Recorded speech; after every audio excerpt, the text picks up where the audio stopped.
大家好，欢迎回到我们频道，我是米娘，我是米爹。我们这一集呢，是我们这系列的第2集，因为我们上一集有分享说，我们12月初去欧洲旅游，那旅游前我们需要准备些什么，可以下载哪些 APP。那这集呢，我们想跟大家分享，在我们这一趟10天9夜的旅程当中呢，到底吃了什么好吃的，玩了什么好玩的，然后我们饭店住哪边。那我们废话不多说，直接进入我们这10天9夜的行程。然后我们前5天的行程呢是在阿姆斯特丹，然后接下来我们会移动到比利时的布鲁塞尔，在布鲁塞尔那边待了2个晚上，然后呢我们会到德国的科隆，然后待1个晚上，我们就回到阿姆斯特丹再住1个晚上。所以呢，我们总共就是换了3家饭店。那我们在阿姆斯特丹前后都住同一家饭店。那我们先分享饭店好了，就是我们在阿姆斯特丹是住在Mercure， 就是美居饭店，它是在 Sloterdijk， 就是在中央车站隔壁1个站，搭车时间大概不到5分钟。那这间饭店呢，其实非常方便，因为它就在车站的斜对面。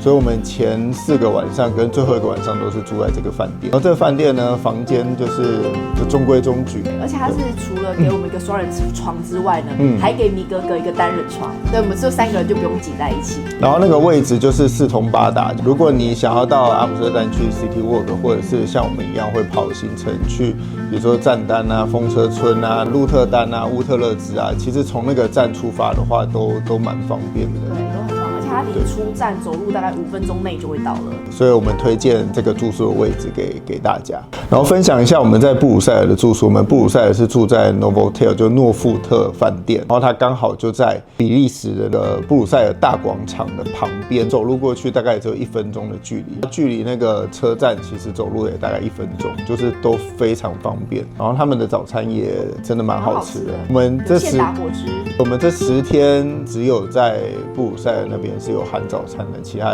的住的饭店都没有。主要是到布鲁塞尔任何景点其实都非常近，治安看起来也还行。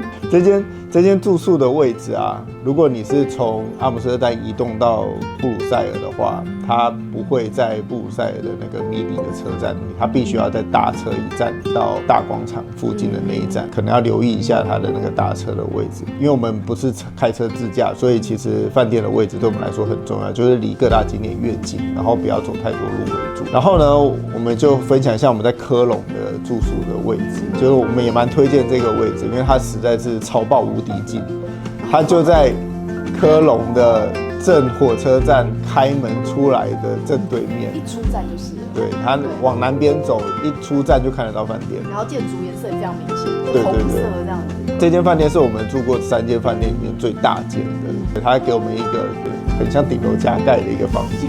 对，然后2个大床，2个双人床。对，所以如果要到科隆玩的朋友，我也蛮推荐这家饭店的，因为它的位置实在是太无敌了。以上就是我们住宿篇，我们就是推荐这3间饭店。那我们呢，前5天会在阿姆斯特丹。首先第一天呢，我们刚到的时候，其实已经是荷兰当地的大概中午左右了。我们去的那段时间就是很常下雨啦，湿湿的。然后后来我们在饭店休息到下午2、3点之后，我们就是想说，那我们就去阿姆斯特丹的 City Walk， 但是下非常大雨。其实对那天印象只有我们在阿姆斯特丹吃了一个薯条，就是很有名的薯条。阿姆斯特丹大概有3家有名的薯条，那其实那3家就是你挑1、2家吃就好了，因为吃起来他们薯条其实吃起来应该都是差不多。对，但他们酱的口味超多，所以你会陷入那种选择障碍。车站走出来，直走，因为他们有一条商店街嘛，车站正对面的一条路，最靠近车站的那个就就会经过一家，你就看很多个人排队的一家尿尿小童的薯条。反正我们第一天就简单的 City Walk 走一下，我们也没有走去哪里，就感受一下阿姆斯特丹的氛围，我们就回去住宿了。第二天呢，我们去了乌特勒支。乌特勒支的话，他们的车站我记得非常漂亮，就很大很新颖。对，然后乌特勒支的车站好像被评为欧洲前10大第3名的车站，那车站真的非常漂亮。然后乌特勒支其实最有名的就是米菲兔，那边有米菲兔博物馆跟米菲兔的红绿灯，基本上最大的2个景点应该就这2个。尤其是米菲兔博物馆，大部分的人可能都会想到要带小朋友去，但是那个博物馆其实比较推荐带小孩去，带2到4岁左右差不多。如果你是带5、6岁以上的小朋友在那个博物馆，可能会有点无聊。里面有一些小朋友他们自己可以玩的互动游戏，包括就是可以换米菲兔的一些衣服啊、服饰啊。但是我觉得他们整个规划不错，就是一进去有挂大衣的地方，有置物柜、饮水机、洗手间，一路都有。所以其实那博物馆我觉得还不错，蛮适合亲子一起去。然后我旁边也坐了一个米菲，米菲好巧哦，你来看你的好朋友啊。然后乌特勒支推荐的就是那个有名的浓汤，对，那个浓汤的话，它就是在反正 City Walk 一定找得到这家浓汤，所以我们点的是大碗的浓汤，对，有一个番茄浓汤吧，对。那推荐就是大概2、3个人喝1碗大碗的就好了，因为那个大碗浓汤真的量非常多，碗公这样，对，然后配一个面包，对，就是整体拍照蛮漂亮的，然后也不难喝，但是因为它是浓汤，是真的很浓的那一种，有点酱的感觉，对，所以喝久了会很像在吃酱的感觉，所以蛮腻的，所以建议1个人去的话，其实点小碗，它是有马克杯装的就好了。那第3天呢，我们就是去鹿特丹，那鹿特丹车站其实也是超漂亮的。那我们去了最美的菜市场，它是一个室内菜市场。那你会看到整个天花板呢，就是充满那种艺术的那种气息，就是有画蝴蝶啊，画很多那种很缤纷、很彩色的地方。然后我们还有去方块屋跟铅笔楼。那个方块屋、铅笔楼跟菜市场，它其实3个地方是连在一起的，就是中间有一个广场，然后你往左边看会看到市场，往右边看会看到铅笔楼跟方块屋，然后方块屋旁边就是图书馆。我们在最美的菜市场里面有吃他们当地很有名的生飞鱼，还有一个很像炸鳕鱼的，应该是炸鳕鱼。那个炸鳕鱼真的是非常的厉害，超好吃的。我们现在录的时间点是2月多了哦。大概距离我们去的时候，应该已经过了3个月左右了。就我们还记得那个炸鳕鱼吃起来那个味道，就是真的是念念不忘，很 juicy。而且它菜场很棒的是，它有提供一个座位区让你坐下来，吃完之后旁边还可以洗手。他们就是1楼都是就是各个摊位哦，你如果买了，你就可以走楼梯到2楼。他们那时有一个观景台。对，就是往外看，就是可以看到整个玻璃帷幕，然后看出去可以看到铅笔楼的方块屋。然后如果在里面的话，就可以享受整个就是上面的那个玻璃帷幕的那种感觉，整个气氛还蛮不错的。我们这整趟只有在那边吃了1次那个生飞鱼，反正就是要挑战一下。但是它吃起来真的跟鲱鱼罐头完全是2码子事，就是没有什么异味。对，我觉得你一定要配小黄瓜、洋葱一起吃，对，比较去腥这样。对，大家可以去一定要试看看。我们有去那个图书馆看，然后这间图书馆蛮特别的是，里面看不到任何的那个英文字，对，就是里面全部都是应该是算荷兰语嘛，可能当地的语言，对，反正就当地的语言。但是我们在那边也稍微待了一下，就是氛围也蛮不错的，旁边还有咖啡厅，还有什么的，蛮像这里的成品。离开那一区之后，我们走路到最美的麦当劳。我不知道它的那个最美麦当劳怎么定义的，是定义全欧洲还是全世界最美麦当劳？但是呢，我们从外面看过去那家麦当劳真的非常非常的漂亮。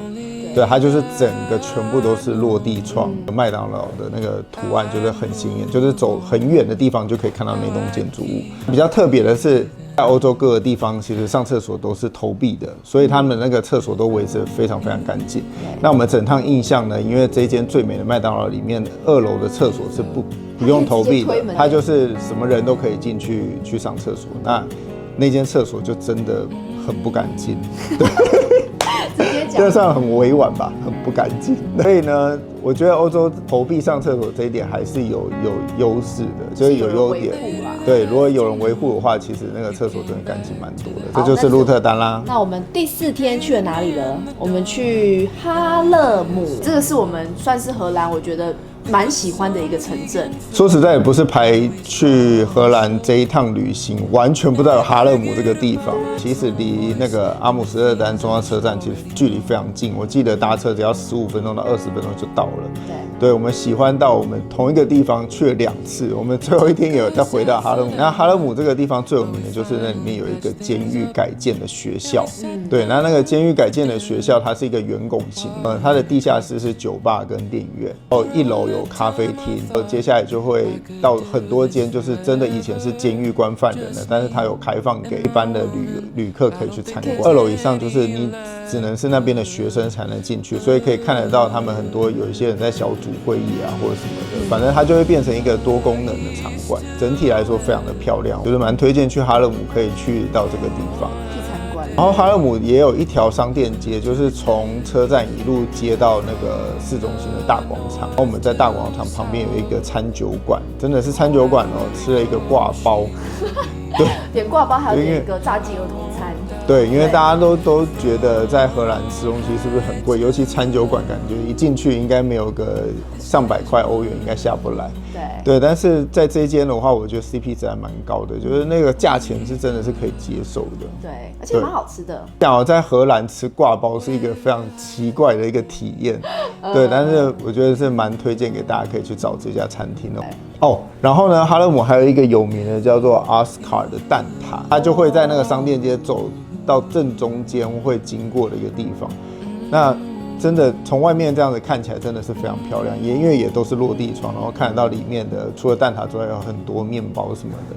但是呢，它的蛋挞呢，我觉得是有点小贵。我觉得吃不出来那个价值，好像一个多少钱？8块、6块欧。对，但是是好吃的，好吃。对，是好吃的蛋挞，但是真的是有一点贵的蛋挞。因为哈勒姆离阿姆斯特丹很近嘛，所以我们傍晚我们离开哈勒姆就回到阿姆斯特丹去游船。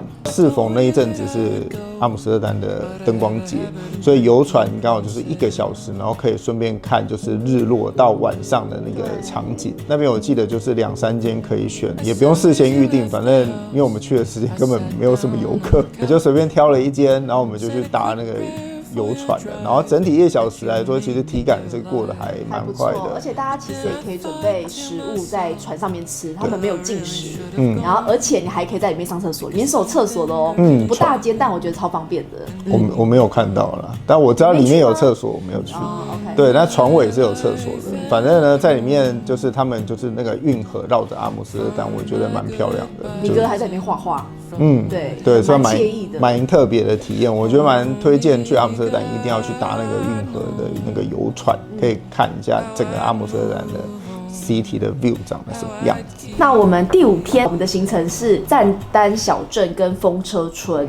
那因为他们只有距离1站的位置，所以我们就排在同一天。先聊聊赞丹小镇。赞丹小镇其实大家都说很像乐高屋。赞丹小镇呢，就是从车站出来，你就立刻可以看到那个就是大家去打卡的那个景点了，就是它就是一个乐高屋，长得蛮奇怪的。对，然后我看很多人就会在那边拍照。过了那个乐高屋呢，因为位置是在2楼嘛，你会走一个楼梯下去，然后整条绵延不断很长的一条2旁都是商店街，那边也有很多卖纪念品的卖小孩衣服的然后中间就是一条小运河，里面有鸭子啊在里面游泳。对，所以然后上面的路上有很多那个应该是鸟还是鸽子在走路，然后有时候会群聚飞，反正整个场景是非常梦幻。那主要表达的是就是赞丹小镇这个地方呢，跟我们预期可能只能待很短的时间，比如说半小时、1小时来说，我们其实在那边足待了2、3个小时以上。对，就可以慢慢散步，然后感受那些就是大自然，还有鸽子在路上走。那边也有一间店叫做黑马。这间店其实在任何地方，荷兰任何地方都看得到这家店。对，然后我们刚刚不是有说，我们第1天去乌特勒支的那个米菲兔博物馆嘛，就是如果你想要买米菲兔周边的话，蛮推荐直接就在黑马里面买，因为价格便宜非常多。不管你是要买文具啊、背包啊、米菲的相关的东西，娃娃啊，或者是一些比如说镜子类的或什么的，它里面蛮多联名，我觉得有一点像大创的感觉。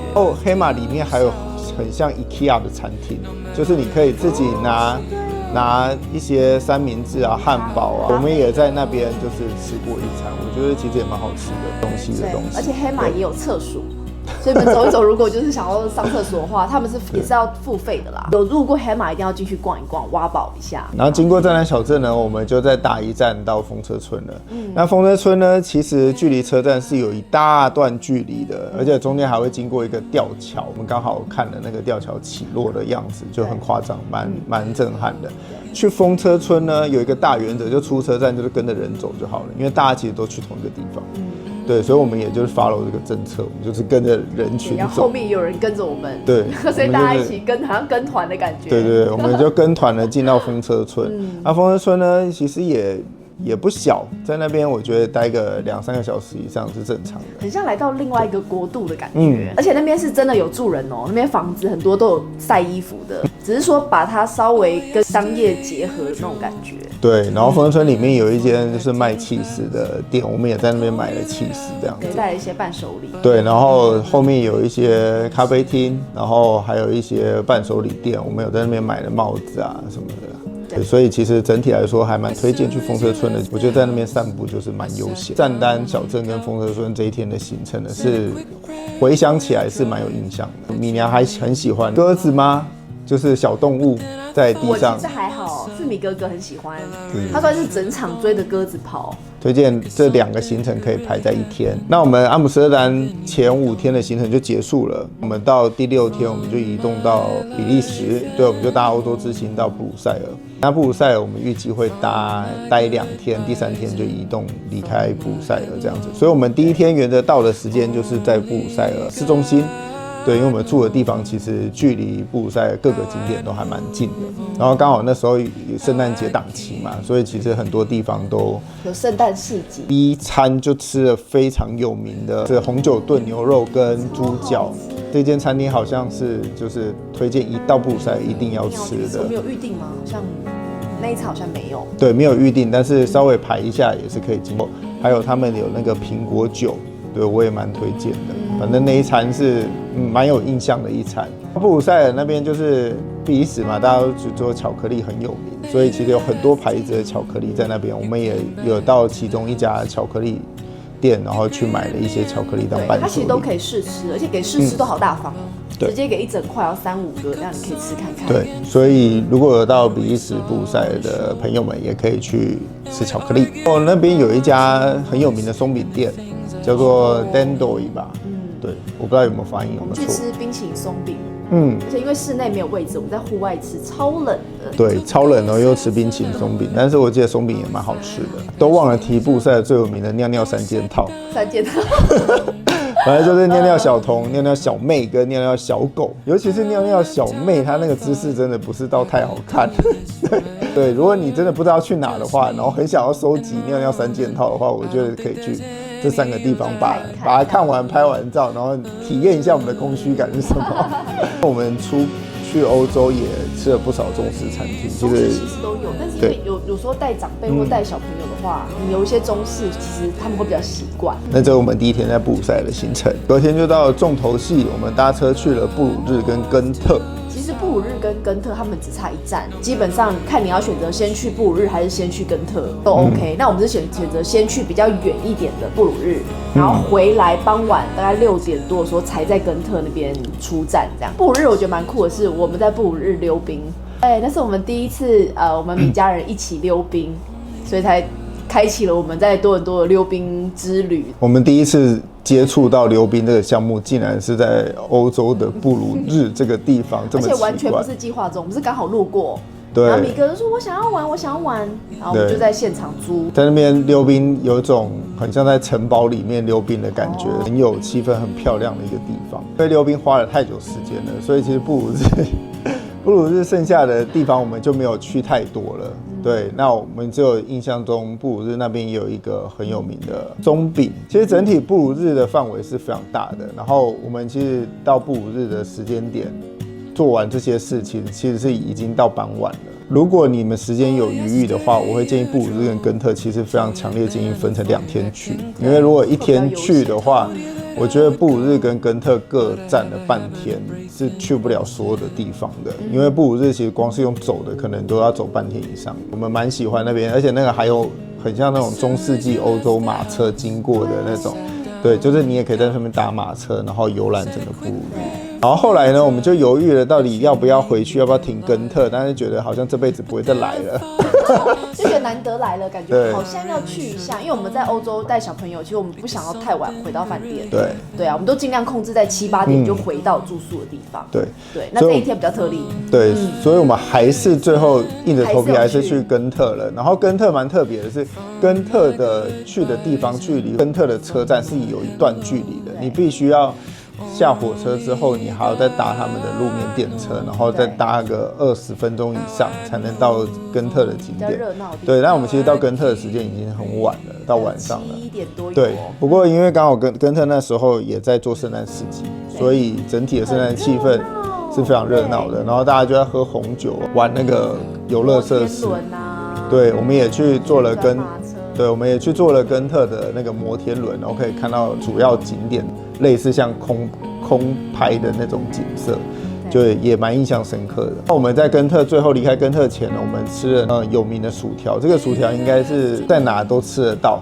对，我们还试了它的新口味，我记得是吃了什么塔香9层塔什么？不是，是吃了什么章鱼小丸子还是什么的口味吧？是吗？对，反正呢，我们吃完的结果就是呢，所有的薯条吃起来都差不多。我觉得主要是酱吧，他们的酱真的蛮特别的，而选择很多种。我觉得荷兰跟比利时给我的感觉蛮不一样的，荷兰比较先进、现代感，觉得比利时好像相对比较那种中世纪欧洲的感觉，可能是在马车颜色比较属于那种灰咖啡色那样子。对，也就是如果你对欧洲有一个既定印象，就是你想要看一些城堡啊、古代的建筑啊，我觉得比利时整体比较会有那种欧洲感，荷兰就很现代。